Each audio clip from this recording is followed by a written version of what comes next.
जैसा कि 2024 लोकसभा चुनाव का आगाज हो चुका है और बहुजन समाज पार्टी तमाम अपनी रणनीति को लेकर मैदान में है, वहीं उठक पुठक का दौर चल रहा है। और बहुजन समाज पार्टी राष्ट्रीय स्तर के साथ साथ ग्रामीण स्तर तक भी अपने कार्यकर्ताओं और वोटर्स के साथ अपने कार्यक्रमों के माध्यम से अपनी पहुंच बनाए हुए हैं। और हमारे जो बेस वोट हैं और हमारी जो युवा पीढ़ी है उन पे हमारा काम चल रहा है। हमारे रीवा जिले की हम बात करें तो लगातार 1 महीने से मानवर साहब पांसीराम जी की जयंती समारोह के अवसर पर गांव-गांव जाकर हम लोग खुद स्वयं साइकिल चलाकर लोगों को जागरूक कर रहे हैं, ताकि हमारे लोगों का वोट बढ़े और बहुजन समाज पार्टी के विचारों और उद्देश्य को समझें। जो कि बहुजन समाज पार्टी इस देश में मान सम्मान स्वाभिमान की पार्टी है और संविधान बचाने की लड़ाई है ये, इसलिए आप सभी लोग बहुजन समाज पार्टी से जुड़े। और मैं आप लोगों से ये अपील करती हूँ कि सामाजिक परिवर्तन की गति हमारी तेज हुई है, लेकिन हमारी सामाजिक परिवर्तन की गति स्थायी नहीं हुई है, इसलिए हमारे वोट भी स्थायी नहीं हुए हैं। और हमारे वोट भी चुनाव के समय कुछ लुभावने वादों में, कुछ लालच में लोगों के वोट बढ़ जाते हैं। इसलिए मैं आप सभी लोगों से ये अपील करती हूँ, हमारे जो भी सामाजिक कार्यकर्ता हैं, पार्टी के कार्यकर्ता हैं, आप अपने सामाजिक परिवर्तन को स्थायी करिए, अपने विचारों को स्थायी करिए, तभी हम समझेंगे। अपने वोट आपके जब स्थायी होंगे तभी हम समझेंगे कि हमारा सामाजिक परिवर्तन स्थायी तौर पे आगे बढ़ रहा है। बसपा सुप्रीमो मायावती ने 2023 10 दिसंबर को बसपा का उत्तराधिकारी आकाश आनंद को घोषित किया था।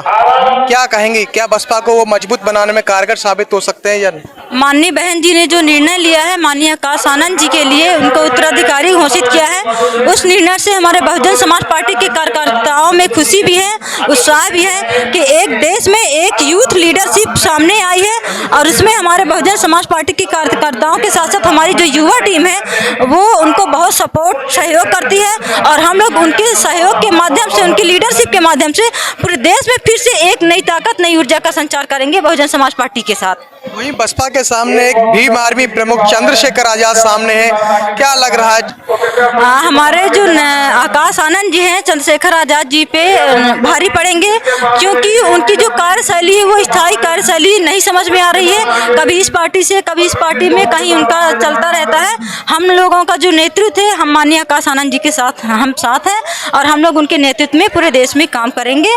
बहुजन समाज पार्टी के साथ हैं हम लोग। इस विचारों को मानवर साहब पांसीराम की जो विचारधारा है कि हमारे देश में बहुजन समाज हमारा सशक्त समाज बनेगा, वो केवल बहुजन समाज पार्टी से पूरा हो सकता है। लोगों का कहना है कि चंद्रशेखर आजाद हर पीड़ित के लिए वो परिवार के बीच में पहुंचते हैं, परिवार को न्याय दिलाने के लिए वो लगातार संघर्ष करते हैं। आकाश आनंद जब से उत्तराधिकारी घोषित हुए किसी पीड़ित परिवार के बीच में नहीं पहुंचते, क्या कहेंगे? नहीं जाते हैं, ऐसा जो भी होता अपने कार्यकर्ताओं के बीच में जाते हैं। थोड़ा सा अभी कम वो है लेकिन फिर भी हमारे माननीय आकाश आनंद जी से हम सबको बहुत उम्मीदें हैं। हमारी युवा पीढ़ी को, युवा टीम को बहुत उनसे उम्मीदें हैं और हम सबको ये विश्वास है कि वो हमारी उम्मीदों पर खरा उतरेंगे। अभी थोड़ा हमारे कार्यक्रमों की और पार्टी की थोड़ा गति कम हुई है, लेकिन फिर भी हम लोग एक बहुत अच्छी ऊर्जा उत्साह के साथ काम करेंगे। कमियाँ थोड़ा बहुत लोगों में भी है, कार्यकर्ताओं में भी थोड़ा सा कुछ कमियाँ हो जाती हैं। जनता में हम लोग उतने 5 सालों में उतना थोड़ा सा कम हो पाता है, क्योंकि जो बाहरी दूसरी पार्टियां होती हैं, कांग्रेस बीजेपी, वो धन्ना सेठों, बड़े बड़े अमीरों की, अरबपतियों की पार्टी है।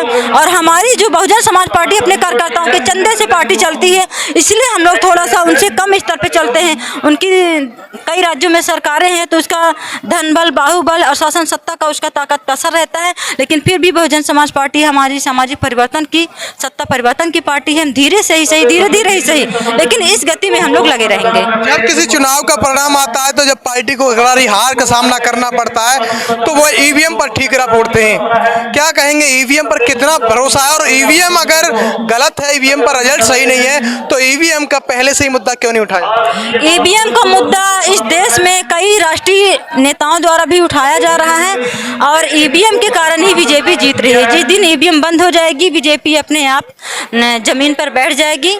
और फिर भी उसके साथ हम लोग अपने वोटर्स को इस बात पे समझाने के लिए लगे हैं कि ईवीएम के मुद्दे में उसमें झूठे में न फंसे और अपनी विचारधारा में आप तटस्थता के साथ लगे रहे। भले ही हार हुई, हमारे कार्यकर्ता गरीब मजदूर वर्ग के लोग हैं, फिर भी उतनी ही ताकत के साथ आज भी हमारे बहुजन समाज पार्टी का एक एक कार्यकर्ता मजबूती और खुशी के साथ लगा हुआ है।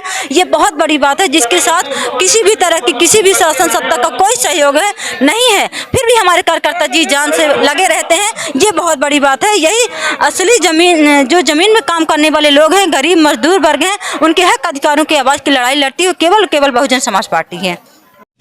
इस खबर को देखने के बाद क्या है आपकी राय, नीचे दिए गए कमेंट बॉक्स में दीजिए अपनी राय।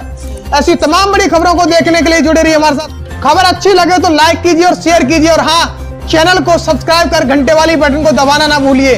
फिर आते हैं आपके बीच कुछ खास खबरों के साथ, तब तक के लिए जय भीम।